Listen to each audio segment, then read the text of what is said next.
Colin, youngsters and pros alike, they've put a good shift in there. When you say a good shift, I think they've worked hard. They could help themselves a little bit more by the information they give to each other and dropping out and giving themselves a little bit more time on the ball, so they can then really manipulate the forward coming onto them and really take the mickey out of him a little bit, rather than giving him a little bit of something that he can grasp a hold of, and then that gives him a little bit more encouragement.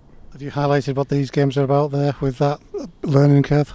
Well, I mean, I've just spoke to Darren just as I'm walking off here. I mean, it's all about these lads trying to see the situation that they're in, and then kind of work off what is the best solution of getting out of that position. You know, where it's a little bit tight, and I've spoke to the two young centre backs. They need to drop out so they give themselves a little bit more time on the ball, and then that one player who's pressed the first ball can't then just press the next one straight away.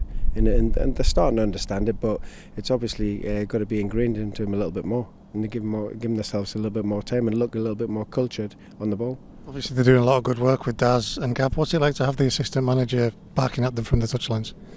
I don't know, you'll have to ask them that. I don't know if they'll be too happy about it, because I get a little bit frustrated with players that aren't getting into positions early enough, and they're being a little bit lazy, or mentally lazy rather than physically.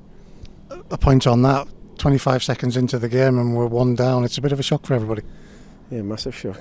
Was it 25? Might even have been 20 seconds. First attack down the left-hand side. Well, in fairness to the boys, they got on with it, and then they responded back, so which is ideal, and we've done the same to them in the second half.